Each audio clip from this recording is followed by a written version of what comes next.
할렐루야. 예배 나오신 여러분들 주님의 이름으로 환영합니다. 우리 이 시간 다 같이 여호와 이스라엘의 구원자 고백하면서 나가겠습니다.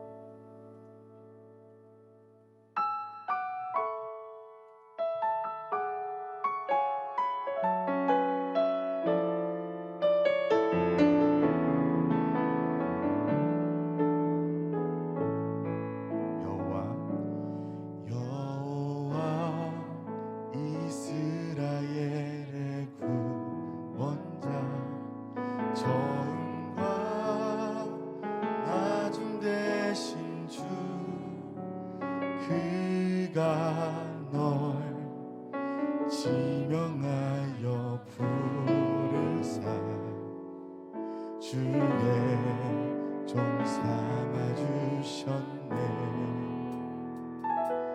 너를 그의 손바닥에 새기사 결코 잊지 않으시리라. 환난 중에 피난처가 되시며 항상 인도하시리. 너는 일어나 주의 빛을 바라라. 땅 끝까지 주 선포하라. 그가 너로 이방의 빛을 삼아 구원을 베푸시리라. 우리 한 번 더 고백하며 나가겠습니다. 여호와 이스라엘의 구원자 처음과 나중 되신 주 그가 널 지명하여 부르사 주의 종 삼아 주셨네. 너를 그의 손바닥에 새기사 결코 잊지 않으시리라. 환난 중에 피난처가 되시며 항상 인도하시리. 너는 일어나 주의 빛을 바라라. 땅 끝까지 주 선포하라. 그가 너로 이방의 빛을 삼아 구원을 베푸시리라. 너는 일어나 주의 빛을 바라라. 땅 끝까지 주 선포하라. 그가 너로 이방의 빛을 삼아 구원을 베푸시리라. 너는 일어나 주의 빛을 바라라. 땅 끝까지 주 선포하라. 그가 너로 이방의 빛을 삼아 구원을 베푸시리라. 할렐루야. 이 시간 다 같이 박수 치면서 빛의 사자들이여 고백하겠습니다.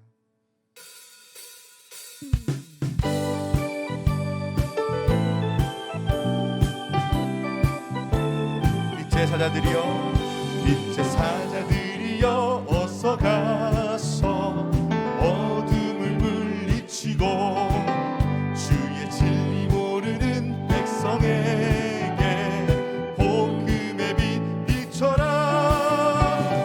빛의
백성에게 복음의 빛 비춰라. 빛의 사자들이여 복음의 빛 비춰라. 죄로워둔 밤 밝게 비춰라. 빛의 사자들이여 빛의 사자들이여 복음의 빛 비춰라. 죄로워둔 밤 밝게 비춰라. 1절로 다시 한번 고백하겠습니다. 빛의 사자들이여 어서 가서 어둠을 물리치고 주의 진리 모르는 백성에게 복음의 빛 비춰라. 빛의 사자들이여 복음의 빛 비춰라. 죄로워둔 밤 밝게 비춰라. 빛의 사자들이여 빛의 사자들이여 복음의 빛 비춰라. 죄로워둔 밤 밝게 비춰라. 우리 한 번 더 고백하겠습니다. 빛의 사자들이여 빛의 사자들이여 복음의 빛 비춰라. 죄로워둔 밤 밝게 비춰라. 빛의 사자들이여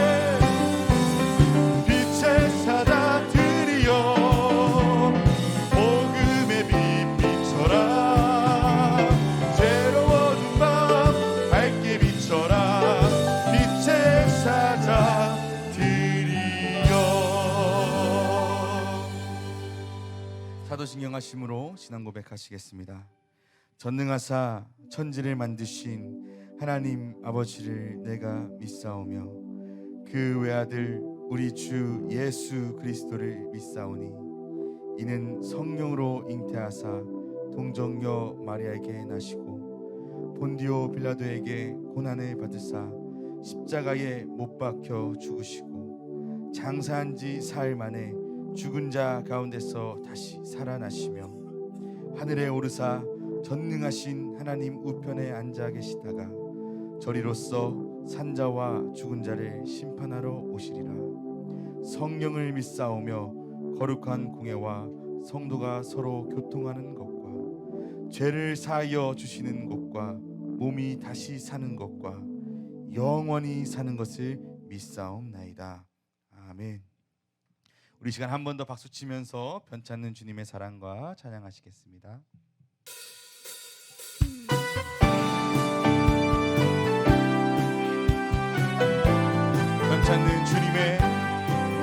변찮는 주님의 사랑과 거룩한 보혈의 공로를 우리 다 찬양을 합시다. 주님을 만나볼 때까지 변찮는 주님의 사랑과 거룩한 보혈의 공로를 우리 다 찬양을 합시다. 주님을 만나볼 때까지 예수는 우리를 깨끗게 하시는 주시니 그의 피 우리를 눈보다 더 희게 하셨네. 우리를 깨끗게 합히는 무궁한 생명의 물일새 생명의 구원을 받은 자 하나님 찬양을 합시다. 예수는 우리를 깨끗게 하시는 주시니 그의 피 우리를 눈보다 3절로 고백합니다. 주님의 거룩한 보혈을 날마다 입으로 간증해 담대히 싸우며 나가세 천국에 들어갈 때까지. 예수는 우리를 깨끗게 하시는 주시니 그의 피 우리를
나 주님의 기쁨 되기 원하네. 다 같이 고백하겠습니다.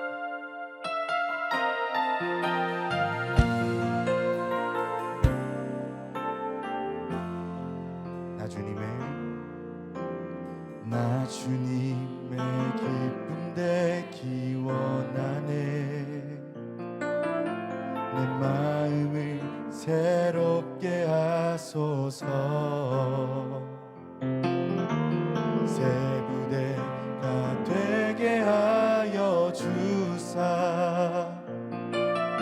주님의 빛 비추게 하소서. 내가 원하는 한 가지 주님의 기쁨이 되는 것. 내가 원하는 한 가지 주님의 기쁨이 되는 것.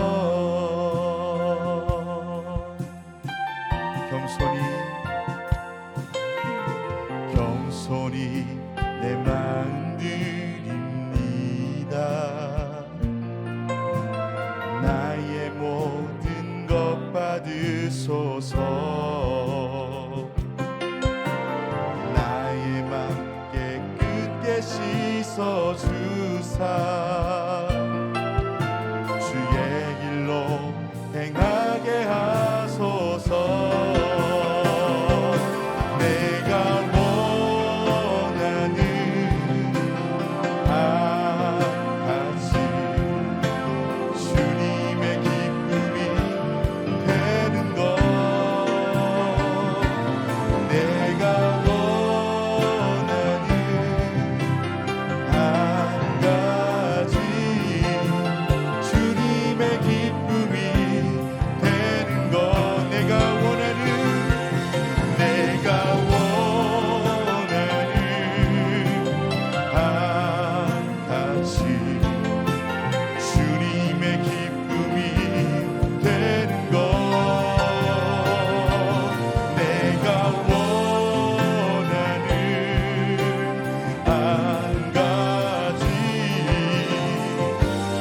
마음을 담아서 한 번 더 고백하기 원합니다.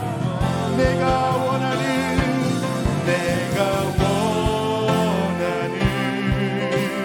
한 가지 주님의 기쁨이 된 것. 내가 원하는 한 가지 주님의 기쁨이 되는 것. 우리 시간 다 같이 기도하실 때에 예배를 위해서, 말씀 여신 목사님을 위해서, 우리 은혜 가족을 위해서 주여 세 번 외치시고 다 같이 기도하겠습니다. 주여 주여 주여. 우리 가운데 역사하신 하나님 아버지, 이 시간 주님 앞에 우리 마음을 드리며 나아갑니다. 하나님, 이 시간 이 예배가 주님 앞에 온전히 드려지는 예배되게 하여 주시고, 이 시간 주님께서 나를 새롭게 하실 때에 온전히 주님 앞에 온전히 드려지는 귀한 예배 시간일 수 있도록 하나님이여 거하여 주옵소서.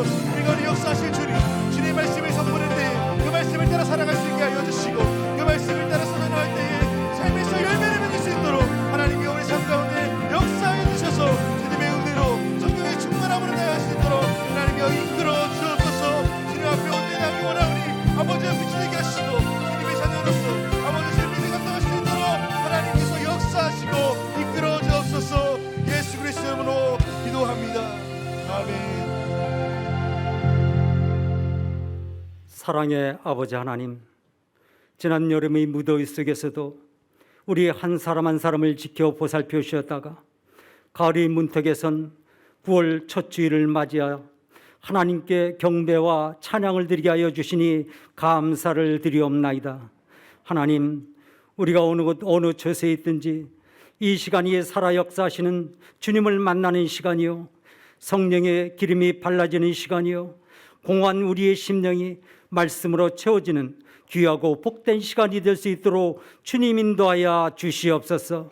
우리들 지난 한 주간도 죄악으로 만연된 세상 가운데 살 때에 때로는 나도 모르게 하나님을 잠시 잃어버리고 하나님보다는 내 생각 내 고집만을 앞세운 것도 있었사오니 이 시간 말씀을 듣기 전에 먼저 우리의 신앙을 돌아보게 하여 주시옵소서.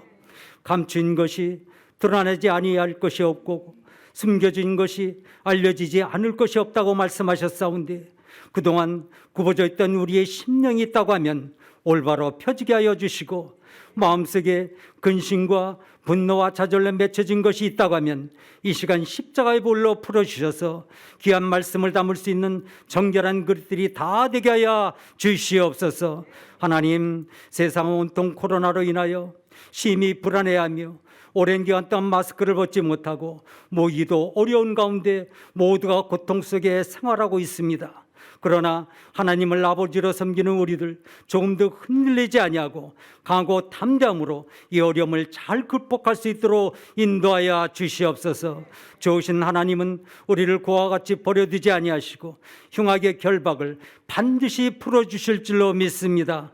그러므로 도울림이 없는 인생을 의지하지 않게 하시고 오직 우리의 방패와 손방패가 되시는 주님만 바라보고 주님만 의지함으로 코로나 재앙을 이기고 세상을 이기고 승리하는 우리 모두가 되게 하여 주시옵소서.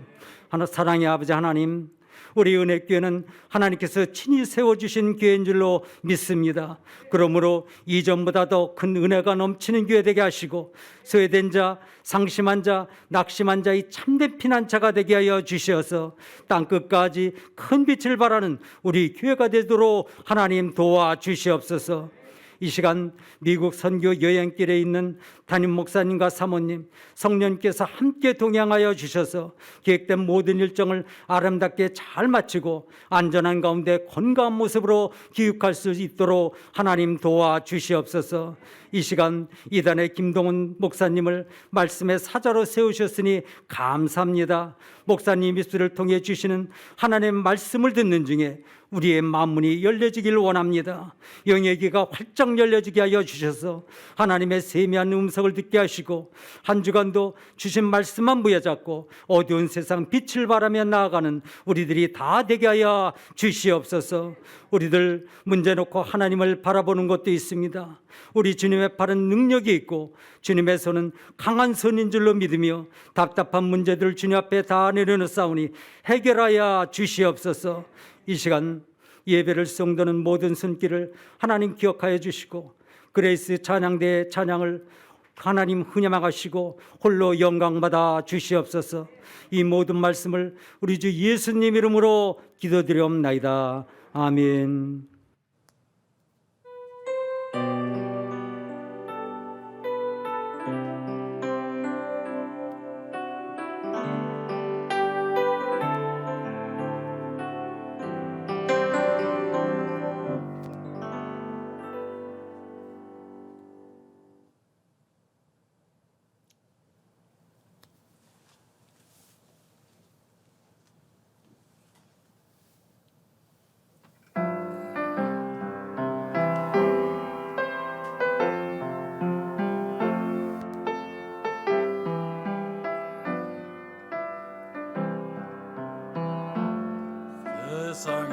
세상에서 방황할 때 나 주님을 몰랐네. 내 맘대로 고집하며 온갖 죄를 저질렀네.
다시 한번 우리 하나님께 감사와 영광 박수 올려드리겠습니다. 귀한 찬양 감사드립니다. 너무 은혜로운 찬양이었어요, 그죠? 네, 너무 감사드리고요. 이제 소속사를 좀 찾으셔야 될 것 같은데. 너무 귀한 찬양 감사드립니다. 할렐루야. 오늘 교회 나오신 우리 모든 분들을 주님의 이름으로 환영하고 또 축복합니다. 또 온라인을 통해서도 함께 예배하시는 분들 많이 계신데요, 그 자리에서도 하나님께서 동일하게 임재하시고 또 은혜와 복을 내려 주실 줄로 믿습니다. 우리 좌업대로 인사하겠습니다. 잘 오셨습니다. 오늘 좋은 일이 있습니다. 예수님이 우리와 함께 계십니다. 아멘. 오늘 말씀 나누기 전에요, 저번 주에 말씀드린 대로 우리 목사님과 사모님 영상 제2탄 준비되어 있습니다. 우리 영상 먼저 보시고 말씀 함께 나누도록 하겠습니다.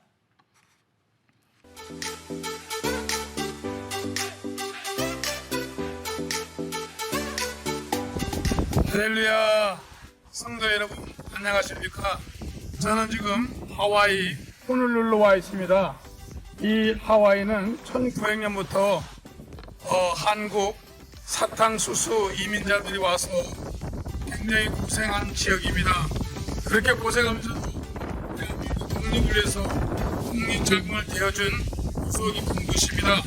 이승만 박사, 부산 안창호 선생이 활약한 곳입니다. 여기에 지금 교민이 6만 명 있고 교회도 한 100여 개 있습니다. 순복음교회가 10개 정도 있습니다. 상당히 어렵습니다. 지금 델타 바이러스 변이로 인해서 호텔도 9시 이후에는 영업을 하지 않을 정도로 식당들이 문을 닫고 있습니다. 그래서 교회들이 상당히 힘들어하고 있습니다. 여러분 주도 많이 해주시기 바랍니다. 이 코로나가 속히 종결되어 선교 사역이 일어날 것입니다. 저희들은 열심히 선교하겠습니다. 우리 교회도 열심히 선교하는 그런 교회가 되어야 줄 믿습니다. 성도 여러분 기도해 주세요. 할렐루야. 감사합니다. 아멘. 확실히 하와이에서 보내주신 영상 같죠? 바람 소리가 굉장히 많이 들렸는데, 그래서 또 일부러 우리 집사님께서 여러분 보시기 편하도록 이렇게 자막까지 이렇게 해주셨습니다. 우리 목사님 중절모가 너무 잘 어울리시네요, 그죠? 우리 사모님 이렇게 꽃도 꽂으셨는데 너무 건강하고 아름다운 모습 볼 수 있어서 참 감사합니다.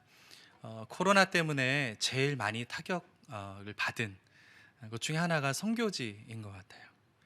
하와이에도 우리 순복음교회가 10군데 있다고 하는데, 아마 우리 목사님께서 이렇게 쭉 이렇게 돌아다니시면서 기도해 주시고 아마 격려해 주시고 아마 그러셨을 거라 생각이 듭니다. 특별히 우리 선교 지역을 위해서도 여러분 많이 기도해 주십시오. 언제 어디서나 하나님의 공급은 믿는 자들에게 끊이지 않게 될 줄로 믿습니다.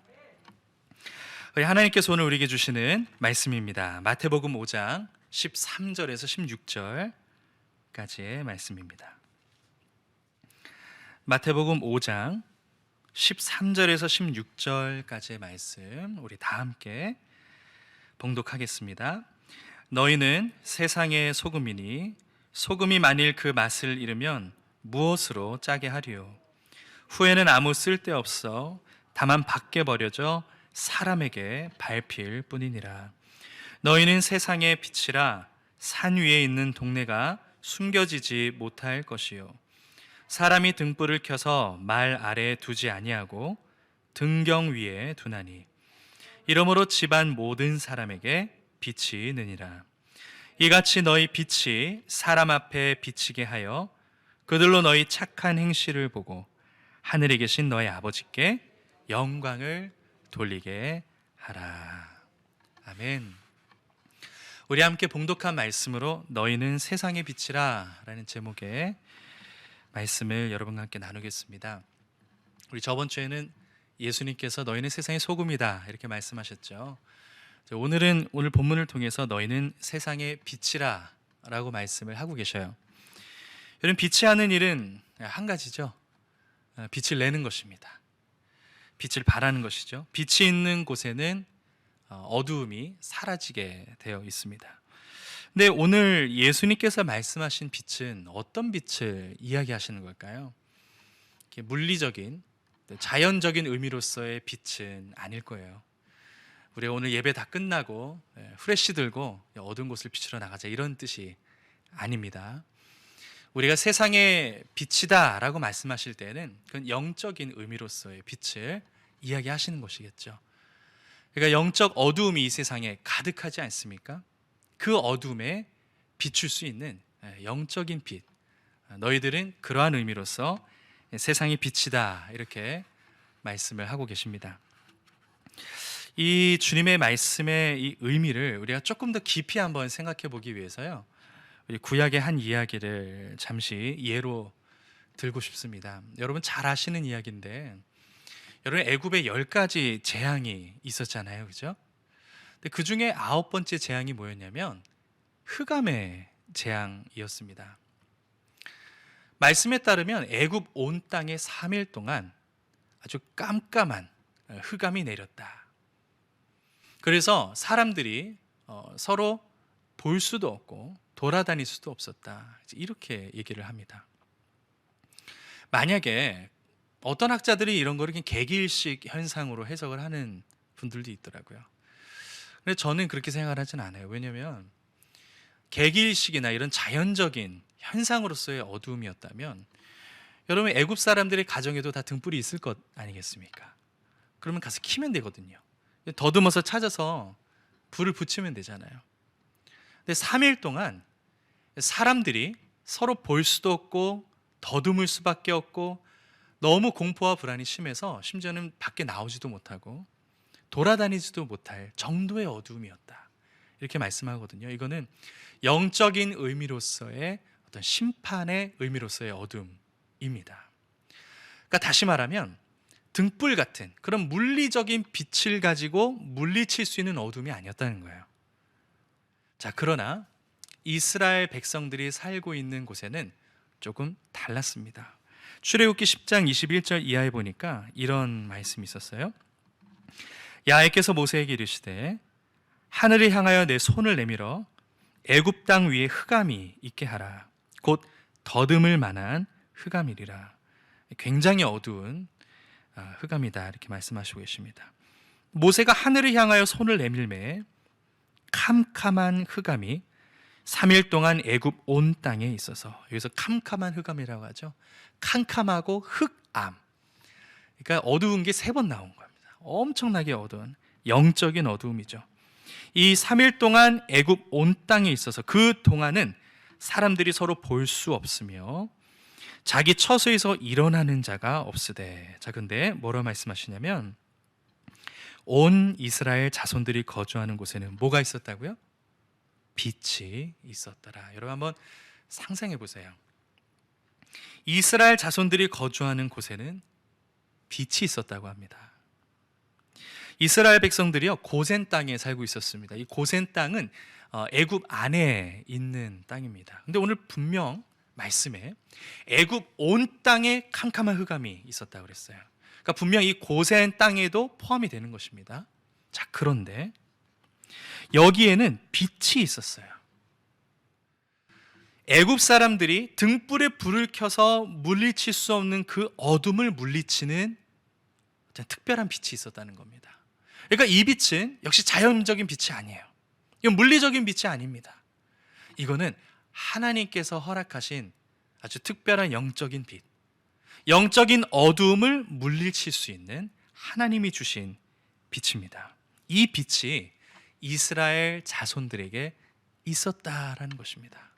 그리고 이 빛이 오늘 저와 여러분에게도 예수 그리스도를 통해 존재하는 줄로 믿습니다. 이 애굽의 이야기를 한 단계 조금 더 한번 들어가 볼게요. 이번 이 9번째 재앙, 흑암의 재앙이 있은 이후로 여러분 이 애굽의 바로가 모세에게 4번째 타협안을 제시를 합니다. 자, 4번째라고 말씀을 드린 건 앞에 3번의 시도가 있었다는 얘기겠죠. 첫 번째, 사실 이 바로가 모세에게 어떠한 타협을 먼저 했냐면 이런 얘기합니다. 그래, 너희들이 나가서 예배를 드리기를 원한다고? 자, 그러면 그냥 여기서 예배 드려. 나가지 말고 여기서 이 애굽 땅에서 예배를 드려라. 이렇게 타협안을 제시를 했습니다. 근데 모세는 이것을 거절했습니다. 반드시 하나님의 말씀대로 애굽에서 나와서 광야로 나가 예배를 드려야만 했어요. 이게 무엇을 뜻하냐면, 여러분, 우리가 그리스도인이 된다는 것은 죄의 노예에서 해방되는 것을 의미합니다. 할렐루야. 저와 여러분은 예수님 덕분에 더 이상 죄의 노예가 되지 않고 그소로부터 자유를 얻은 그런 은혜를 받은 자임을 믿으시기를 바랍니다. 그리스도인이면서 동시에 죄의 노예, 이거는 있을 수가 없다라는 것이죠. 그래서 모세는 이 첫 번째 타협안을 거절할 수밖에 없었어요. 두 번째, 또 바로가 어떤 타협안을 제시를 했냐면, 자, 그러면 멀리 가지 마라 그랬습니다. 멀리 가지 말고 요 가까운 데서 드려라. 자, 이것은 무엇을 뜻하느냐? 세상에서 너무 멀리 떨어지지 말아라, 이런 이야기겠죠. 조금 더 쉬운 말로 바꿔볼까요? 신앙생활 좀 적당히 해라, 이런 뜻이 되겠습니다. 여러분, 그러나 교회라는 무엇입니까? 교회는 헬라어로 에클레시아라고 부르는데, 이 뜻이 뭐냐면 세상으로부터 부르심을 받아서 나온 사람들을 이야기합니다. 세상과 교회에 한 발짝씩 두면서 살 수가 없다라는 것이죠. 영적 전쟁에서는요, 여러분, 중간지대가 없어요. 하나님 나라에 속하느냐 아니면 사탄의 나라에 속하느냐, 여러분, 둘 중에 하나입니다.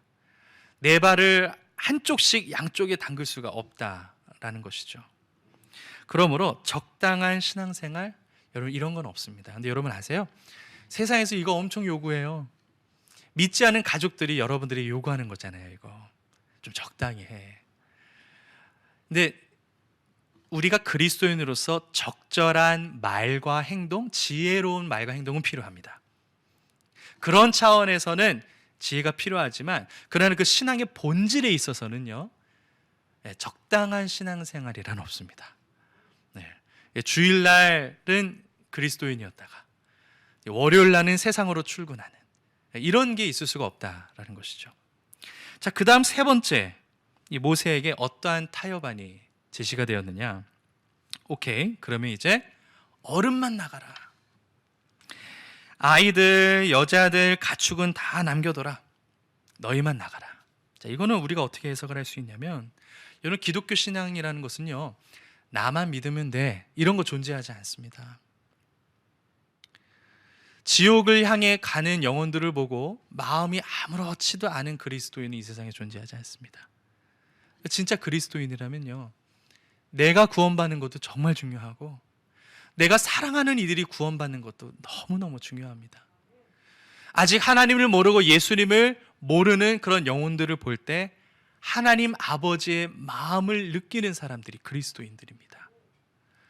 그래서 우리 성도님들이 열심히 전도하고, 전도도 접어서 돌리고, 우리 권사님들 이마트 주차장에 가가지고 자동차에다가 다 그 수건 꽂아놓고 기도하고, 그렇게 하는 이유가 있잖아요. 단 한 영혼이라도 하나님께 돌아올 수 있도록 하기 위해서요. 그러니까 그리스도인이라는 것은요, 나만 믿으면 돼, 이거 존재하지 않습니다. 나 위에도, 나도 믿고 내 사랑하는 사람들도 하나님께로 인도되어야 하는 그런 마음을 가진 사람들이 그리스도인이에요. 그래서 이 모세에게 이 세 번째 타협안, 너희들만 가, 장정들만 가, 이거는 결코 동의할 수가 없는 그러한 타협안이었습니다. 그리고 이 온 애굽 땅에 이 흑암의 재앙이 내린 거예요. 이 9번째 흑암의 재앙이 있고 나서 이 모세에게 마지막 네 번째 타협안이 제시가 돼요. 뭐라고 얘기하냐면, 바로가 이렇게 얘기합니다. 양과 소는 남기고 다 나가. 오케이, 너하고 너희 가족들, 그건 다 데리고 나가는데 양과 소는 다 남기고 가. 자, 그때 이 모세가 뭐라고 얘기하는지 출애굽기 10장 25절을 보면 이렇게 이야기합니다. 모세가 이르되 왕이라도 우리 하나님 야훼께 드릴 제사와 번제물을 우리에게 주어야 합니다, 이렇게 얘기했습니다. 여러분, 이거 굉장히 중요한 의미를 담고 있습니다. 양과 소는 남기고 가라, 안 됩니다.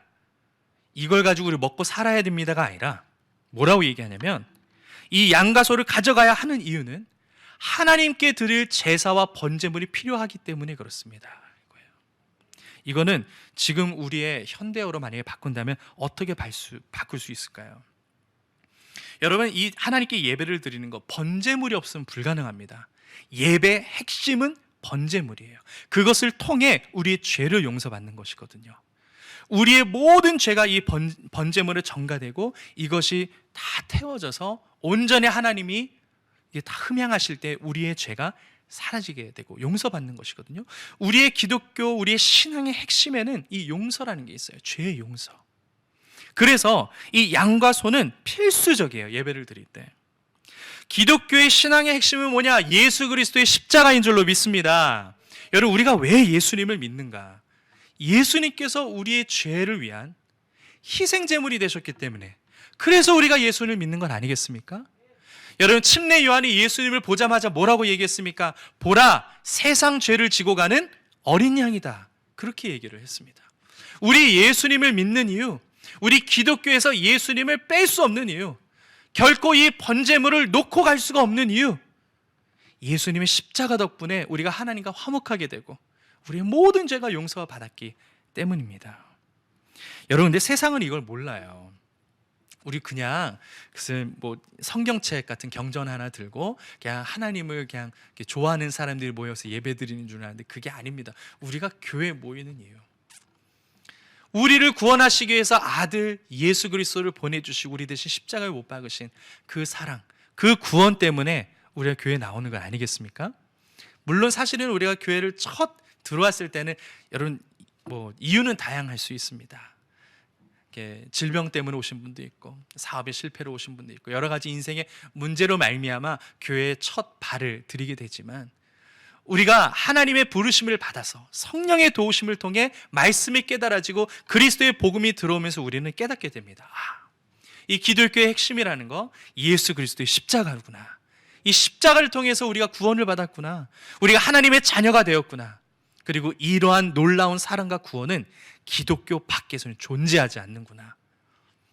그래서 여러분, 우리는 예수 그리스도 외에는 다른 구원의 길이 없다고 믿습니다. 여러분들 그렇게 믿고 계시죠? 그래서 세상이요, 이런 타협을 하는 거예요.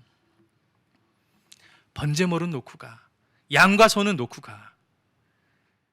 이제 현대말로 좀 바꾸면, 야, 너희들 다 좋은데 예수 그리스도 그거 하나만 빼면 안 돼? 이렇게 얘기하는 거예요. 너희들 뭐 예배드리고 뭐 봉사하고 뭐 섬기고 하는 거 다 좋아, 다 좋은데 예수님만 좀 빼줬으면 좋겠어. 왜냐하면 우리는 예수 그리스도 이외에는 다른 구원의 길이 없다고 믿기 때문에 그러한 타협 안에 세상이 제시를 하는 것이죠. 미국의 어느 주에요, 의회에서 있었던 일이래요. 비교적 최근에 있었던 일이에요. 여러분 잘 아시다시피 미국은요, 기독교 전통과 문화가 있는 나라잖아요, 그죠? 그래서 의회를 이제 시작을 할 때 기도로 이제 의례 시작을 합니다. 그래서 이제 목사님을 초청하는 거죠. 사실은 우리나라도 그런 전통이 있었지 않습니까? 그래서 이승만 대통령이 이제 기도를 이제 먼저 시작하고 국회를 시작하는 이런 전통이 처음에는 있었죠. 미국에는 지금도 그렇게 하고 있습니다. 그래서 목사님이 오셨어요. 기도를 하려고 하는데 그 전에 담당자가 와서 이렇게 얘기하는 거예요. 목사님, 기도하는 거 다 좋은데요, 예수님 그 이름만 좀 말씀 안 하셨으면 좋겠습니다. 이렇게 요구를 하더래요. 목사님 어떻게 하셨을까요? 예수님으로 시작해 예수님을 끝을 맺었다고 합니다. 이렇게 기도를 하셨대요. 하나님, 우리가 하나님께 나아가서 기도할 때 오직 한 가지 이름만 가지고 나갈 수 있다고 말씀하셨습니다. 그 이름은 바로 예수 그리스도 그 이름입니다. 그리고 이 시간 예수님의 이름으로 기도하며 하나님께 나아갑니다. 예수님은 창조주시죠. 이 세상에 존재하는 모든 것들은 다 예수 그리스도로 말미암아 생겨난 것들입니다. 이 의회도 마찬가지입니다. 그러면 이 의회를 주신 예수님께 찬양과 영광을 올려드립니다. 그리고 이 의회에게 지혜를 주셔서 예수님의 뜻대로 모든 것이 이루어지게 하옵소서. 예수님의 이름으로 기도합니다. 처음부터 끝까지 다 예수님으로 그냥 다 발라버릴 거예요. 여러분, 근데 이게 그냥 단순한 해풍이 아닙니다. 정말로 세상이 우리에게 그걸 요구하고 있어요. 그러나 이 모세가 절대 그 타협에 안에 동의하지 않고 우리는 반드시 양과 소를 가져가야 합니다. 번제로 하나님께 예배드려야 되기 때문입니다. 우리말로 바꾼다면 우리에게는 예수 그리스도를 포기하면 다 포기하는 겁니다. 우리는 그리스도의 복음을 절대 포기할 수 없습니다. 우리는 예수님의 이름을 절대 버릴 수가 없습니다. 그러한 태도가, 믿음이 있어야 된다라는 것이죠. 여러분, 세상의 어둠, 이거는 오직 예수 그리스도의 빛으로만 물리칠 수 있는 것입니다. 죄와 죽음과 어둠의 권세를 물리치신 분은요, 죽으시고 무덤에 들어가셔서 3일 만에 부활하신 우리 예수님 한 분밖에 없는 줄로 믿습니다. 세상은 교회를 향해서 이 마지막 네 번째 타협을 끊임없이 할 거예요. 여러분에게도 그렇게 할 것입니다. 그러나 우리는 결코 타협할 수가 없어요. 예수 그리스도가 없는 기독교는 더 이상 기독교가 아니기 때문에 그렇습니다. 우리 예수 그리스도의 빛만이 이 세상의 어둠을 물리칠 수 있는 거예요.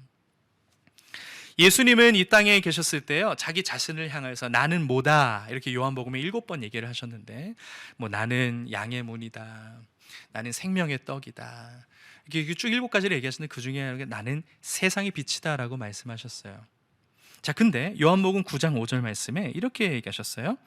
내가 세상에 있는 동안에는, 요한복음 9장 5절 말씀입니다. 내가 세상에 있는 동안에는 세상의 빛으로다. 자, 이 말씀 보세요. 내가 세상에 있는 동안에는 세상의 빛이다 그랬어요. 자, 근데 예수님이 부활하신 후에 승천하셔서 지금 어디 계십니까? 하나님 우편에 계시잖아요. 이제는요, 예수님이 이 땅에 계시지 않으세요. 언젠간 다시 오실 거예요.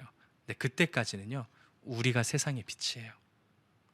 예수 그리스도로 말미암아 우리가 선물로 받게 된 성령, 그 성령이 곧 예수의 영이라고 하는데, 그 성령을 갖고 있는 모든 자마다 예수님과 똑같이 이 세상의 빛으로서 살아가게 되는 줄로 믿습니다.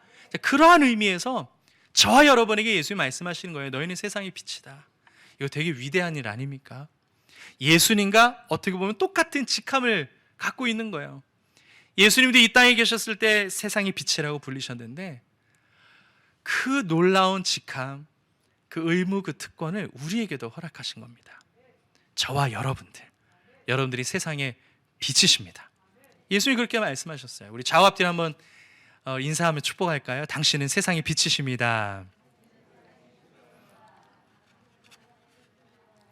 여러분 믿으십니까?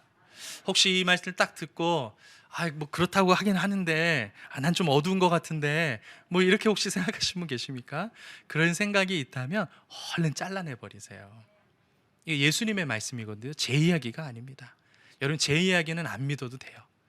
근데 이건 예수님 하신 말씀이에요. 그리고 하나님이 하신 말씀은요, 말씀이 되자마자 그게 바로 생겨나는 거거든요. 빛이 있으라 할 때 빛이 생긴 것처럼 예수님께서 너희들은 세상의 빛이야 라고 말씀하실 때는요, 그건 기정사실이에요. 아무도 바꾸지 못해요. 여러분들이 세상의 빛입니다. 자, 오늘 이 말씀을 통해 우리가 세 가지를 한번 생각을 해보려고 해요. 우리 마태복음 5장 14절 15절 말씀입니다. 너희는 세상의 빛이라. 산 위에 있는 동네가 숨겨지지 못할 것이요, 사람이 등불을 켜서 말 아래에 두지 아니하고 등경 위에 두나니 이러므로 집안 모든 사람에게 빛이 느니라. 여기서 예수님이요, 두 가지 비유를 하세요. 너희들은 세상의 빛인데 마치 이것과 이것 같아 라고 말씀하시는 거예요. 그 두 가지가 뭐냐면, 첫 번째는 산 위에 있는 동네, 두 번째는 등경 위에 등불입니다. 예수님께서 무엇을 말씀하시냐면, 저와 여러분들에게요, 빛의 밝기에 대해서 말씀하시는 게 아니에요. 아까 말씀하셨잖아요. 너희들은 세상의 빛이야. 이거 이미 이루어진 사실이에요. 지금 예수님이 우리에게 묻는 것은 너의 빛이 이렇게 어두워 뭐 이런 얘기를 하시는 게 아니라 너의 지금 빛이 어디에 위치하고 있느냐, 지금 이거를 지금 우리에게 묻고 계시는 겁니다. 여러분, 우리가 서울 사대문 안에 가면은요, 어디든 있어도 남산은 보이잖아요. 그죠? 남산 위에 남산타운은요, 어디든 보여요. 산 위의 동네는 숨길 수가 없는 거예요. 여러분, 우리 교회 이렇게 오실 때 밑에 보면 이제 초당역 있잖아요. 초당역에서 이렇게 보면 뭐가 보입니까? 저희가 예배하는 이곳 외신대가 보이잖아요. 이거 숨길 수 없어요. 산 위에 있으니까요. 보면 보이는 거예요. 그게 마치 이제 우리의 위치여야 한다라는 것이죠. 지금 여기 예배 공간에도 보세요. 많은 조명들이 있잖아요. 또 얼마나 전에 이제 저희 강단 위에도 이렇게 조명들을 더 추가로 설치했잖아요. 이거 청잔에다가 다 달아놨잖아요. 빛을 비추라고. 이거를 말 아래에 두거나 이거를 피아노 밑에 숨겨두거나 절대 그렇게 했지 않아요. 그럼 무슨 쓸모가 있겠습니까? 빛은 드러나야 된다라는 거예요.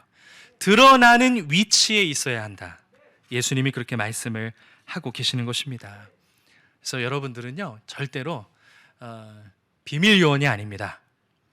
자, 우리 좌우 앞뒤로 인사합니다. 당신은 비밀 요원이 아니에요. 우리 인사합시다. 네, 비밀 요원이 아니에요. 나의 믿음을, 그리스도를 숨기는, 그 빛을 숨기는 그런 모습으로서 사는 사람들이 되어서는 안 됩니다. 여러분, 요즘 사회에서요 많이 사용하는 말 중에 하나가 인플루언서라는 말이에요. 혹시 들어보셨는지 모르겠는데 이 인플루언서라는 말은 말 그대로 사회에 영향력을 미치는 사람 이런 뜻이에요. 근데 요즘은 조금 좁은 의미로 이 말을 사용합니다. SNS에서요 수만 명 혹은 수십만 명 혹은 막 수백만 명의 팔로워 혹은 구독자를 갖고 있는 사람들을요 인플루언서라고 그래요. 그래서 이런 사람들이 자기 계정에다가 예를 들어 맛집을 어디 갔어요. 너무 맛있어요. 딱 찍어가지고 올려요. 그럼 그걸 올리는 순간 자기를 팔로우하고 있는 수십만 수백 명의 사람들이 핸드폰을 그걸 딱 보게 되는 거예요. 굉장히 효과가 있겠죠. 이 사람들이 갖고 있는 광고력 얼마나 어마어마하겠습니까? 뭐 예를 들어서 어떤 제품을 사용했는데 너무 좋아요. 이렇게 하면 이게 엄청난 광고 효과가 되는 거예요. 그래서 요즘은 여러 가지 마케팅이 있지만 이 인플루언서 마케팅도 많이 사용을 한다고 해요. 그래서 이제는 뭐 건물 위에 있는 5개 광고판이나 심지어는 TV 광고나 이런 것보다도요 이 인터넷 SNS를 통해서 하는 광고가 훨씬 더 파급력이 크다고 합니다. 이제 이런 일들을 하는 사람들을요 인플루언서라고 그래요. 자, 근데 여러분 잘 생각해 보세요. 이 인플루언서들이 하는 일이 뭘까요? 자기의 기준을 세상에 이렇게 보여주는 겁니다. 여기가 맛있어요. 그게 맛있는 식당이 되는 거예요. 이게 세상의 기준이 딱 되는 거예요. 이 제품 너무 훌륭해요. 그럼 이 훌륭한 제품이다. 이게 세상의 기준이 된다는 것이죠. 그럼 여러분, 우리는 어떠한 인플루언서가 돼야 되느냐? 하나님의 기준은 이런 것이다. 이렇게 세상을 보여주는 그런 인플루언서가 돼야 될 줄로 믿습니다. 예수님이 두 가지 비유하셨잖아요. 산 위의 동네. 이거는 사회적 영향력을 의미하기도 합니다. 여러분, 회사에서 또 사람들을 만날 때 반드시 그리스도의 빛을 비춰야 됩니다. 그리스도인으로서의 그런 영향력을 반드시 행사하셔야 합니다. 그리고 등경 위에 등불을 올려놓으라고 그랬잖아요. 그 말씀 뒤에 무슨 말씀하시냐면 그래야 집안 모든 사람들에게 빛이 비친다 그랬습니다. 사회적 영향력뿐만 아니라 못지않게 또 중요한 거는 우리 가정 안에서의 영향력입니다. 어머니 아버지들이 예수 그리스도를 믿는 사람으로서 자녀에게 신앙의 영향력을 반드시 보여줘야 합니다. 교회에서는 다른 사람들에게 다 보여주고 가정에서 숨기거나 그러면은 안 됩니다. 가정에서나 사회에서나 이것을 드러내는 빛으로서 그리스도인의 영향력을 미치기를 예수님께서 원하신다라는 것이죠. 여러분, 결코 숨어서는 안 됩니다. 이 빛의 위치가 중요합니다. 그래서 빌리그레 목사님이요 이런 말씀하셨어요. 그리스도인들은 반짝이는 다이아몬드처럼 눈에 확 띄어야 된다. 눈에 띄어야 돼요. 우리 스스로를 자랑하려고 하기 위해서가 아니라요, 우리 안에 있는 그리스도의 빛, 예수님을 드러내기 위해서 그런 빛을 비춰야 될 줄로 믿습니다. 그래서 첫 번째는요, 위치가 중요하다. 두 번째, 오늘 예수님께서 말씀을 통해 말씀하시는 건 뭐냐면 그들로 너희 착한 행실을 보고 라고 말씀하셔요. 착한 행실이 뭘까요? 마태복음 5장 16절을 보니까 이렇게 말씀합니다. 이같이 너희 빛이 사람 앞에 비치게 하여 그들로 너희 착한 행실을 보고 하늘에 계신 너희 아버지께 영광을 돌리게 하라. 우리가 착한 행실을 조금 정의를 정확하게 좀 할 필요가 있을 것 같아요. 여기서 착한 행실이란 뭐냐면 복음으로 예수님을 믿어서 거듭난 사람이 하나님의 말씀과 일치된 행동, 행실을 보여주는 것. 그게 착한 행실이에요. 복음하고 아무런 상관이 없는 윤리적, 도덕적 그런 선한 행위를 얘기하는 게 아닙니다. 여러분 생각해 보세요. 믿지 않는 사람들도 좋은 일을 해요, 안 해요? 다 해요. 믿지 않는 사람들도 선한 일 많이 합니다. 사회봉사도 하고요. 그리고 어느 지역에 재해가 일어났다, 뭐 산불이 일어났다, 무너졌다, 사고가 났다 그러면 믿지 않는 사람들도요, 그런 동정심을 가지고 얼마나 열심히 봉사하고 구호도 하는지 몰라요. 병원도 짓고요, 학교도 짓고요, 좋은 사업 많이 합니다. 근데 예수님께서 말씀하시는 이 선한 행실은 그런 행실을 얘기하는 게 아닙니다. 왜냐하면 그러한 믿지 않는 사람들의 선한 행실은 그것이 영광이 하나님께로 돌아가지 않기 때문에 그렇습니다. 공로가 하나님께로 돌아가지 않기 때문에 그래요. 여기서 예수님이 말씀하시는 선한 행실은 뭐냐면 우리의 선한 행실을 통해 예수님이 이렇게 말씀하셨기 때문에 하나님의 말씀에 이렇게 기록되어 있기 때문에 이것이 하나님의 진리이기 때문에 이것을 하나님이 기뻐하시기 때문에 그래서 하는 행동, 그래서 사람들이 그 행동을 보고 저 사람이 저렇게 행동하는 거는 하나님 때문이다, 예수님 때문이다, 그들의 신앙 때문이다, 그들이 갖고 있는 진리 때문이다. 그렇게 해서 영광과 공로가 하나님께로 돌려지는 거야. 이것이 오늘 예수님이 말씀하시는 착한 행실이라는 거예요. 여러분 우리가 주변에요 이렇게 막 좋은 일하고 막 공부도 잘하고 착하고 예의 바르고 막 그런 아이들 보면은 여러분 어른들이 뭐라고 얘기를 합니까? 아유 부모님이 누구시길래 이렇게 아들 딸을 이렇게 너무 이렇게 잘 길러니 이런 말씀 하시잖아요.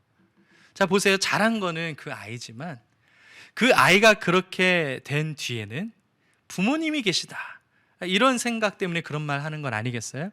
그러니까 마찬가지인 거예요. 우리도 하나님의 자녀로서 하나님의 말씀의 기준을 드러내기 위한 그 착한 행실을 보일 때 그때 세상 사람들이 보고 저건 하나님 때문이다, 그 공로를 하나님께 올려드리는 그러한 행실을 해야 된다라고 예수님이 말씀하고 계시는 거예요. 자, 한 단계 좀 더 한번 들어가 볼게요. 성경을 보면은요, 이 착한 행실은 또 어디와 이어지냐면 구원과도 이어진다고 해요. 그래서 이 착한 행실을 하는 게 참으로 중요합니다. 베드로 사도가 이런 얘기를 했어요. 성경에요. 가정에 믿는 아내가 있어요. 그리고 믿지 않는 남편이 있어요. 근데 이 믿지 않는 아내를 통해 헷갈리네요. 믿는 아내를 통해 이 믿지 않는 남편이 어떻게 구원을 받는가? 자, 이거에 대해서 성경이 말씀하고 계세요. 베드로전서 3장 12절에 보니까 아내들아 이와 같이 자기 남편에게 순종하라. 이는 혹 말씀을 순종하지 않는 자라도, 그러니까 믿지 않는 자라도 말로 말미암지 않고 그 아내의 행실로 말미암아 구원을 받게 하려 함이니 너희의 두려워하며 정결한 행실을 봄이라 그랬습니다. 그러니까 믿지 않는 남편이 어떻게 구원을 받느냐? 이 믿는 아내의 말로 인함이 아니라 그 아내의 행실 때문이라는 거예요. 정결하고 그리고 경건한 그러한 이 아내, 믿는 아내의 행실을 통해 이 믿지 않는 남편이 예수님께로 온다라는 것입니다. 물론 이 반대의 경우도 마찬가지겠죠.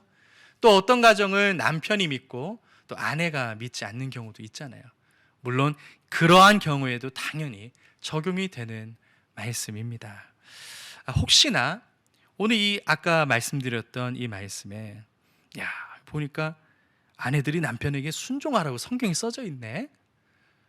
그래서 여러분 이 말씀을 가지고 오늘 예배 끝나고 바로 들어가셔서 봐라, 이 남편에게 순종하라고 하지 않냐, 순종해라, 이렇게 이제 그냥 얘기하시면 큰일 납니다. 그러면 그건 선한 행실이 아니에요. 말로 하는 게 아니라고 일단은 말씀을 드렸잖아요. 근데 사실은 에베소서 5장을 보면 이게 똑같은 말씀이 나오는데요, 거기에는 남편에 대한 조건도 나옵니다. 거기에서도 이 아내를 향해서 남편에게 순종해야 됩니다라고 말씀을 하는데, 그러면 남편은 어떻게 해야 되느냐? 남편은 그리스도가 교회를 사랑한 것 같이 다시 말해서 그리스도가 교회에게 자신을 내어준 것 같이 아내를 사랑해야 된다. 남편에게는요, 더 높은 수준의, 더 높은 기준을 사실은 요구하고 있는 거예요. 우리 아내들은 남편에게 순종해야 되지만 여러분, 남편은 어떻게 해야 되는지 아세요? 목숨을 내놓고 사랑을 해야 된다라는 거예요. 그러니까 그렇게 사랑을 하시면 물론 얘기하셔도 될 것 같아요. 그래서 저는 제 아내한테 순종해라는 말을 지금까지 잘 못하고 있습니다. 많이 부족한 게 많아서. 근데요, 가정을 하나님이 이렇게 만드셨어요. 남편이 목숨을 내놓고 예수님이 교회를 사랑한 것처럼 자기 목숨을 내려놓고 사랑할 때는요, 아내가 순종하게 되어 있다라는 거예요. 하나님께서 만드신 그 가정의 디자인입니다. 중요한 건 행실이라는 거예요. 특별히 믿지 않는 남편과 아내 혹은 부모와 자녀, 이런 관계가 있을 수 있잖아요. 근데 이 그리스도의 믿음이 전달되기를 원하는데 무엇을 통해서 전달이 되느냐? 특별히 착한 행실을 통해서 그렇게 돼야 된다라고 말씀을 하고 있습니다. 여러분, 이 착한 행실을 하시기를 주님의 이름으로 축복합니다. 이거는 마치요, 영화의 예고편과도 같아요. 여러분, 우리가 착한 행실을 하는 것은요, 사람들의 눈을 사로잡아 가지고 다시 오실 예수님과 다시 이 땅에 임할 하나님의 영원한 나라에 대해서 보고 싶어 하는 그런 마음을 일으키는 거예요. 여러분, 재밌는 예고편 보면은 여러분 어떤 기분 드세요? 이 영화 봐야 되겠다, 이런 생각이 들잖아요. 그래서 이게 티켓을 사고 싶은 그런 마음이 생기잖아요. 마찬가지예요.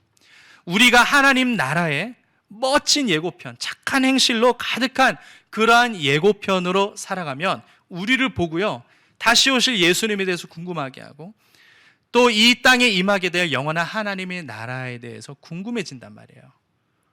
세상 사람들이 그러면 우리의 착한 행실을 보고 이렇게 묻겠죠. 이 영화 티켓 얼마냐? 그럴 때 우리의 준비된 답변이 있는 것이죠. 뭐라고 얘기를 해야 되냐? 이미 다 지불되었습니다. 예수 그리스도께서 십자가 위에서 전부 다 지불하셨습니다. 우리는 그렇게 대답을 해줄 수 있는 것입니다. 착한 행실을 하라고 예수님이 우리에게 말씀하고 계셔요. 자, 세 번째, 또 예수님이 뭐라고 말씀하시느냐? 하늘에 계신 너희 아버지께 영광을 돌리게 하라. 근데 이 얘기는요, 아까 드린 말씀과 좀 비슷하지만 우리 보고 영광을 돌리라는 말이 아니고 우리의 착한 행실을 보고 세상 사람들이 하나님께 영광을 돌리게 되어 있다라는 것입니다. 이 영광에 대해서 잠시 한번 생각을 해볼게요. 영광은요, 성경에서 굉장히 중요한 주제입니다. 하나님 나라의 확장을 통해서 이 하나님의 영광이 드러나는 것, 이게 성경 처음부터 마지막까지의 주제라고 얘기해도 사실 과언이 아닙니다. 이 영광에 해당하는 히브리어 단어가 있습니다. 카보드라는 단어인데 이 카보드라는 단어의 문자적 의미는 무엇이냐면 무게라는 뜻이에요. 무거움, 무게. 하나님께 영광을 돌린다라는 것은요, 그 이름의 무게를 인정하는 거예요. 예수 그리스도의 이름의 무게를 인정하는 거예요. 그 이름에 걸맞는 대우를 해드리는 것이죠. 여러분, 우리 TV에서 이렇게 우리 쉽게 볼 수 있는 운동 선수들을 한번 떠올려 보세요. 운동 선수들이 보면 운동복을 입고 있잖아요. 근데 그 운동복에 보면은요, 자세히 보면은 팀 이름만 있는 게 아닙니다. 사실은 이 팀을 후원하는 회사들의 이름이 적혀 있어요. 가슴팍에도 붙어 있고, 여러분 축구 선수나 야구 선수나 골프 선수나 한번 보세요. 그러면요, 모자에도 붙어 있고 팔 옆에도 붙어 있고 다 붙어 있어요. 이제 일종의 어떤 의미냐면, 사실은 내가 이렇게 운동을 할 수 있고 좋은 성적을 낼 수 있는 이유는 이런 회사의 스폰서 덕분이다, 도와줘서 그렇다, 그걸 드러내는 거 아니겠습니까? 그러니까 마찬가지라는 거예요. 여러분, 우리에게도 그러한 이름이 붙어 있는 거예요. 예수 그리스도라는 그 이름이 붙어 있는 겁니다. 여러분들이 가는 곳에 예수님의 이름도 함께 갑니다. 그러므로 우리의 착한 행실을 통해서요, 무엇이 드러나느냐? 우리에게 붙어 있는 그리스도의 이름이 높임을 받게 되는 것이죠. 여러분, 운동선수들이 예를 들어서 우승을 해요. 대회에서 우승을 해요. 그러면 특별히 인터뷰를 하잖아요. 그 인터뷰를 할 때 그 옷을 반드시 입고 나가야 돼요. 인터뷰를 하면서 이걸 노출시켜야 된다고요. 그래야 사실 그런 계약들이 다 있는 것이죠. 그렇게 하기 위해서. 그래서 후원하고 돈을 대주고 경비를 대주고 하는 건 아니겠습니까?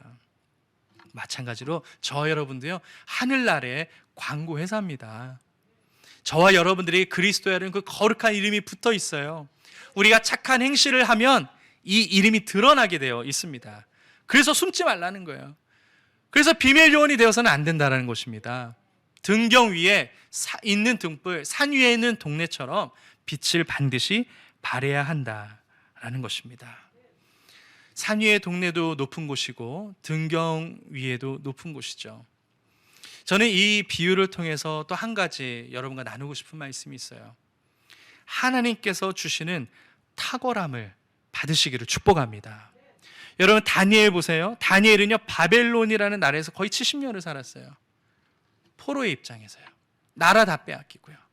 이방 나라에 있었지만요, 이 사람은요, 하나님의 은혜로 말미암아 총리직까지 오른 사람이에요. 그것도 왕이 수시로 바뀌는데, 심지어는 바벨론이 망하고 메데 페르시아가 왔는데도 불구하고 고위 관리직에 올라간 사람이에요.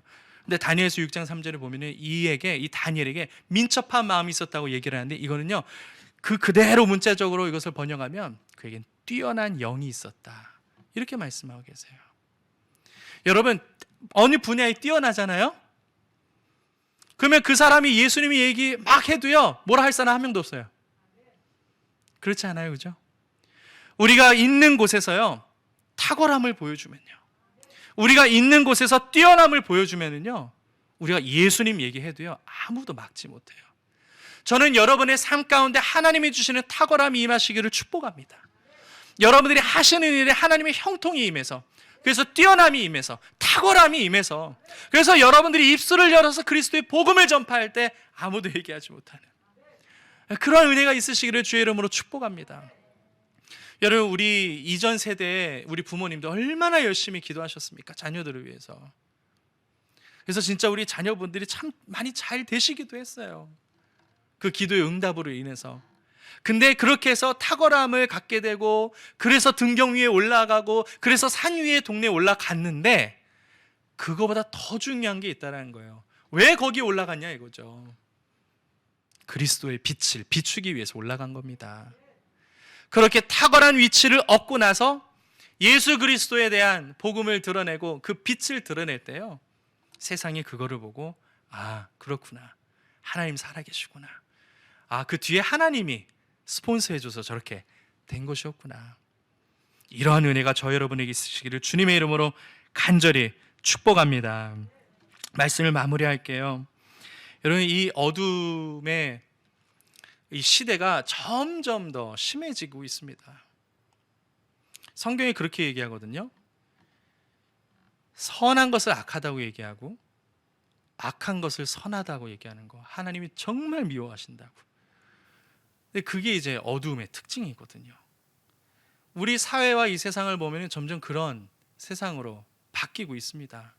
근데 여러분, 어둠이 아무리 짙어진들 그렇기 때문에 도리어 우리 그리스도인이 갖고 있는 빛은 더 밝게 빛나는 거예요. 밤 하늘의 별 보세요. 밤이 깊어질수록 거기에 떠 있는 별은 더 밝게 빛나게 되어 있습니다. 그거는 스스로 더 빛나려고 한 게 아니에요. 어두워져서 더 빛나는 것 뿐입니다. 우리의 존재가 그렇습니다. 여러분이 바로 그러한 존재들이에요. 여러분들이 예수 그리스도와 함께 정말 늘 동행하고 그 빛을 여러분 드러낼 때 세상은 점점 어두워질수록 오히려 그 빛은 더 드러나게 되어 있는 것입니다. 근데 예수님이 이런 말씀하셨어요. 그래서 너희들이 박해와 환난을 당할 것이라고요. 근데 거기까지만 얘기하시지 않았어요. 그 다음 뭐라고 얘기하셨느냐? 그런 자들에게는 하늘의 상이 크다 약속하셨습니다. 이것을 정말 믿는다면요, 우리가 그리스도의 빛을 가졌다라는 이유만으로 미움을 당한다 할지라도 여러분, 우리 능히 극복할 수가 있습니다. 다니엘 아까 말씀드렸지만 얼마나 수시로 공격을 많이 받았습니까? 기도한다는 이유 하나만으로 법을 바꿔가지고요, 그죠? 기도하면 사자굴에 넣는다고. 심지어 그런 노인이 된 다니엘도 이제 그런 수모를 겪어야 했었습니다. 근데 그때마다 하나님이 건져 주셨잖아요. 다니엘과 세 친구들을 보세요. 풀무불에 떨어졌지만 그 풀무불 속에 예수님 계셨잖아요. 분명히 이깁니다. 반드시 환난과 박해 극복합니다. 그런 일을 피할 수는 없지만 우리가 믿음을 굳건하게 붙잡고 있으면요, 반드시 하나님이 길을 열어주십니다. 그리고 우리를 높여주십니다.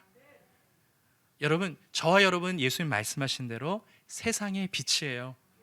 그러한 세상의 빛의 삶을 사시는 저와 여러분 되시기를 주님의 이름으로 간절히 축복합니다. 기도하겠습니다. 좋으신 하나님, 오늘 우리가 예수님의 말씀을 들었습니다. 이 말씀을 통해서 용기를 얻습니다. 아무리 원수 마귀가 이 세상이 우리를 조롱하고 참소한다 하더라도 예수님의 말씀의 그 음성에 귀를 기울이겠습니다. 세상의 빛으로서 내가 갖고 있는 이 빛을 숨기지 않게 하여 주시고 이것을 드러내어 하나님께 영광을 돌리는 그러한 통로가 되게 하여 주시옵소서. 하나님께서 우리 사랑하는 성도들 한 사람 한 사람에게 오늘 이 말씀의 씨앗을 그 심령 가운데 다 뿌려주시고 이것이 열매까지로 자라날 수 있도록 성령님 은혜를 베풀어 주시옵소서. 예수 그리스도의 이름으로 간절히 기도 올리옵나이다. 우리 말씀을 생각하시면서 또 오늘 특별히 성찬을 위해서 우리 다 함께 주님 세 번 부르고 기도합니다. 주여, 주여, 주여. 좋으신 하나님 아버지, 하나님 세상의 빛으로 살아가는 주님의 명령의 말씀에 우리가 순종하며 살겠습니다. 빛으로 살아. 하나님, 그동안 이 빛을 숨기며 살았습니까? 주님 용서하여 주시옵소서.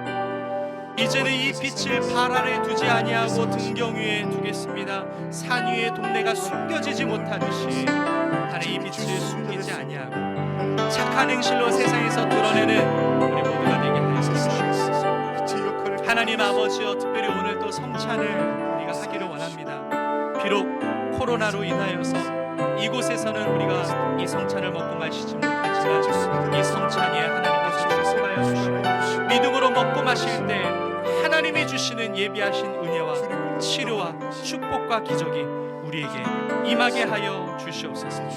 예수 그리스도의 이름으로 기도 올려드립니다. 아멘.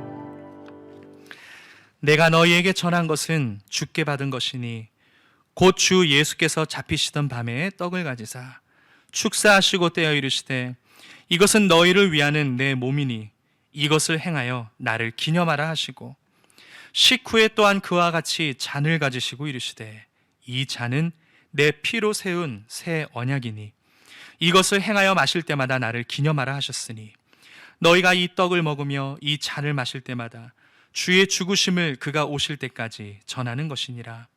그러므로 누구든지 주의 떡이나 잔을 합당하지 않게 먹고 마시는 자는 주의 몸과 피에 대하여 죄를 짓는 것이니라.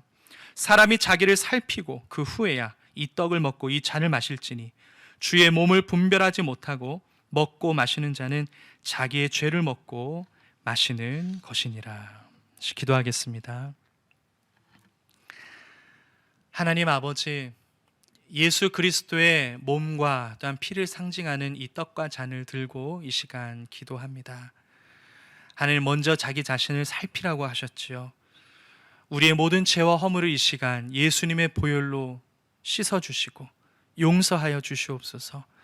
성령의 불로 우리 안에 있는 모든 거룩하지 못한 것들, 부정한 것들 다 깨끗하게 태워주시고 이 떡과 이 잔을 먹고 마시는데 부족함이 없게 하여 주시옵소서.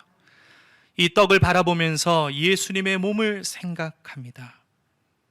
이 무교병, 이것은 깨끗한 순결한 그런 밀가루로 만들었습니다. 무교가 들어가지 않았습니다. 하나님, 이것은 죄가 전혀 없는 예수님의 몸을 상징하는 줄로 믿습니다. 이 무교병을 구웠을 때 구멍이 난 것은 예수님의 손과 발에 못이 박힌 것을 상징하는 것임을 믿습니다. 이 무교병을 구웠을 때 나타나는 이 그을림, 우리를 낫게 하시기 위해서 채찍에 맞으신 예수님의 몸을 상징하는 줄로 믿습니다.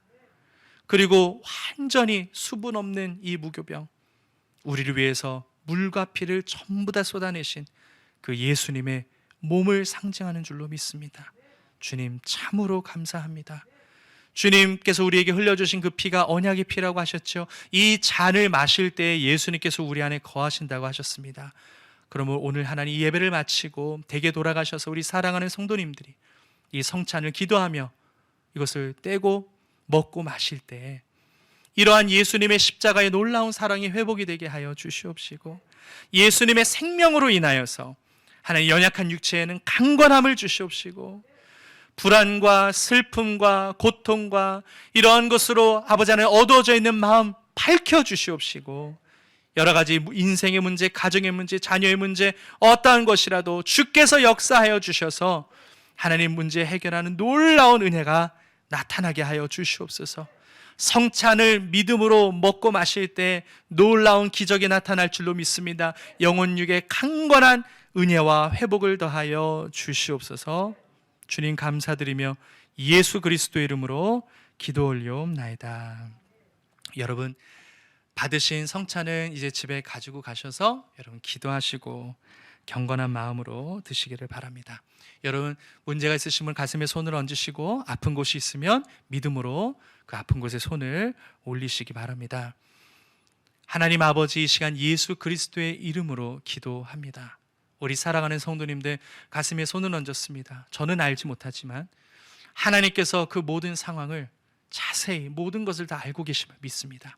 하나님, 그 배후에서 역사하는 죄의 문제가 있습니까? 주여 용서하여 주시고 회개케 하여 주시고 그 문제를 해결케 하여 주시옵소서. 뒤에 저주의 문제가 있습니까? 방해하는 회방하는 악한 세력들이 있습니까? 예수 그리스도의 이름으로 묶어주시고 주님 자유케 하여 주시옵소서. 하나님, 믿음으로 가슴에 손을 얹어 싸우니 예수님의 이름으로 기적을 베풀어 주시옵소서. 가정과 자녀와 사업장과 직장과 재정과 모든 범사의 문제를 주님께 맡겨드립니다. 다 주님께 내려놓고 대신 십자가를 믿음으로 붙들겠습니다. 예수 그리스도의 이름으로 해결하여 주시옵소서. 예수의 이름으로 기적이 나타날지어다. 문제가 해결될지어다. 하나님께 영광 돌리게 하여 주시옵소서. 또한 우리 사랑하는 귀한 성도님들 가운데 육신의 연약함과 질병으로 고통당하시는 분들이 계십니다. 하나님, 암으로, 또한 말기 암으로, 또한 치매로, 여러 가지 육신의 어려움으로, 또 수술하신 분들도 있습니다. 눈 수술하신 분들이 있습니다. 하나님, 각종 수술을 하고 나서 그 모든 회복의 과정 가운데 예수님 함께 하여 주셔서 외양간 안에서 송아지가 뛰어나는 것 같은 그런 회복을 하나님 베풀어 주시옵소서. 치료하는 광선을 베풀어 주시옵소서. 걸어가신 예수 그리스도의 이름으로 명하노니 모든 질병과 병만은 그 자리에서 묶임받고 떠나가라. 예수 이름으로 물러갈지어다. 예수 이름으로 강건함이 임할지어다. 날마다 회복될지어다. 날마다 좋아질지어다. 예수 그리스도 안에서 우리는 회복을 누리는 복된 인생이 될 줄로 믿습니다. 하나님께서 오늘 이 예배를 통하여서 우리에게 말씀으로 먹이시고 믿음을 부어주시고, 하나님, 우리가 이것을 가지고 다시 삶의 자리로 돌아갈 때 예수 그리스도를 말미암는 놀라운 승리 경험하게 될 줄로 믿습니다. 하나님, 역사하여 주시옵소서. 감사드리며 예수 그리스도 이름으로 기도 올려옵나이다. 좋으신 하나님, 좋으신 하나님, 참 좋으신 나의 하나님,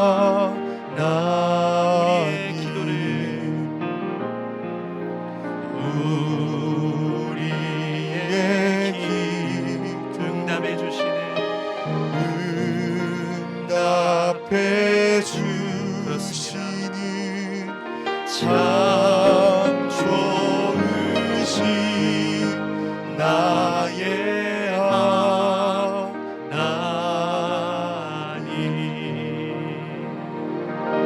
아멘. 우리 좌업들이 인사하며 축복하겠습니다. 당신은 세상의 빛이십니다. 주 안에서 탁월하십시오. 당신을 통해 하나님이 영광 받으십니다. 아멘. 우리의 믿음의 고백대로 될 줄로 믿습니다. 우리 감사한 마음으로 준비하신 예물 하나님께 올려드리겠습니다.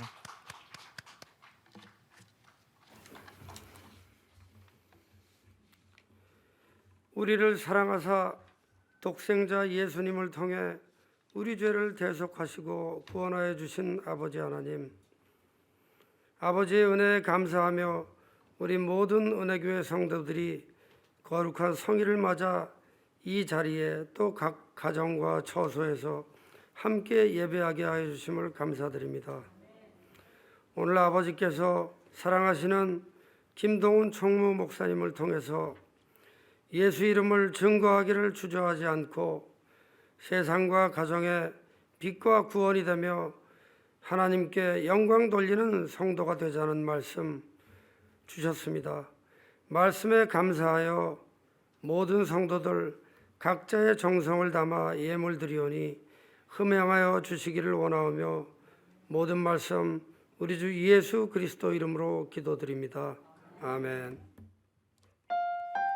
나 주님의 기쁨 되기 원하네. 다 같이 찬양하시겠습니다.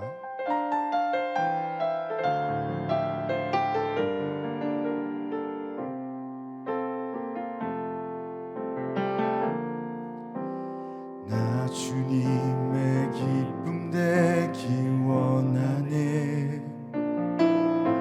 내 마음을 새롭게 하소서. 새 부대가 되게 하여 주사. 주님의 빛 비추게 하소서.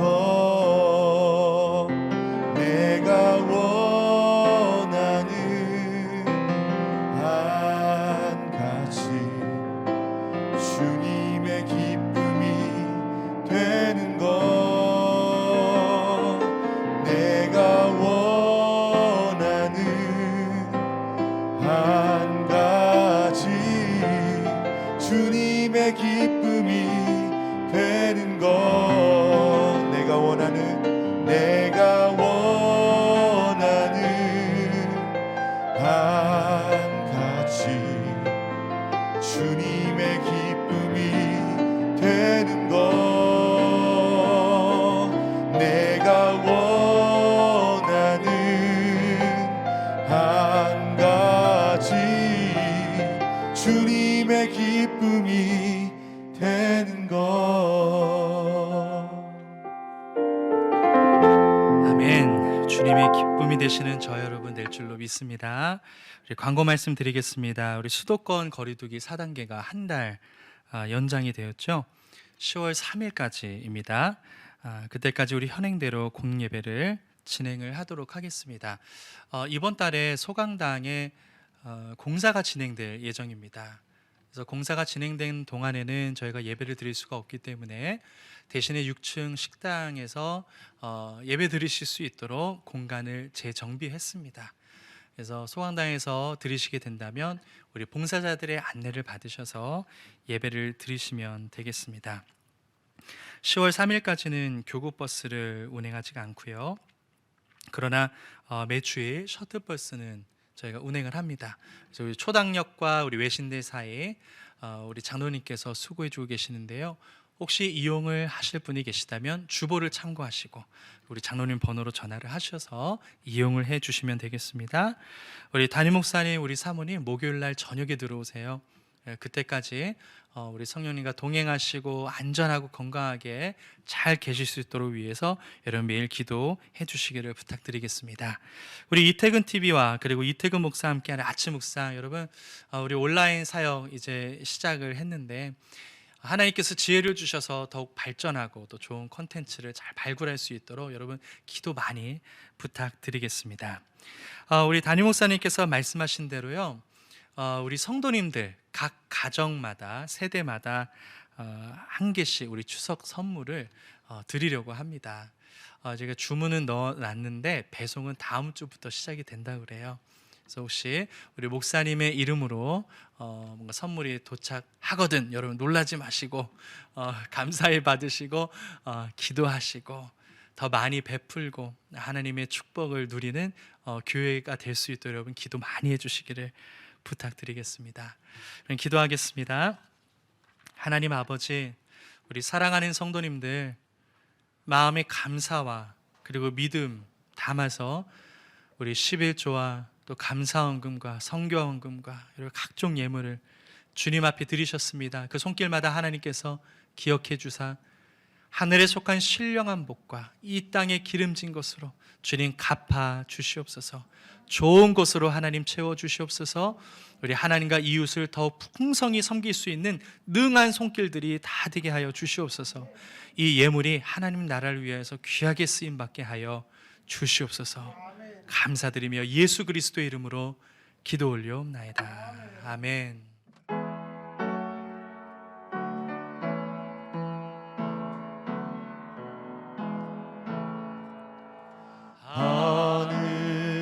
하늘에 계신 아버지 이름 거룩하사 주님 나라 임하시고 뜻이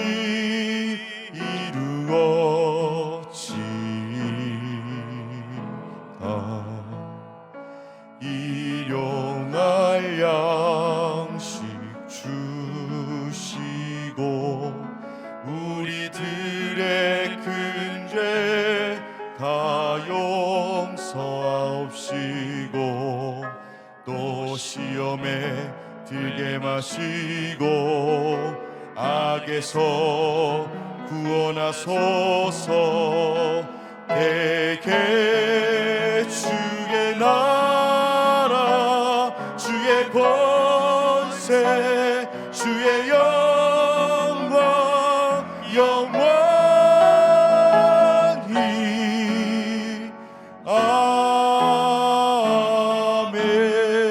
아멘. 지금은 우리 주 예수 그리스도의 은혜와 하나님 아버지의 영원하신 사랑과 성령 하나님의 내주교통 충만 역사 위로 동행하심이 오늘 세상의 빛으로 살아가기로 산 위의 동네로 등경 위의 등불로 살아가길 결단한 우리 사랑하는 은혜 가족 모든 분들 위해 지금부터 영원토록 함께 있으시기를 간절히 축원하옵나이다. 아멘.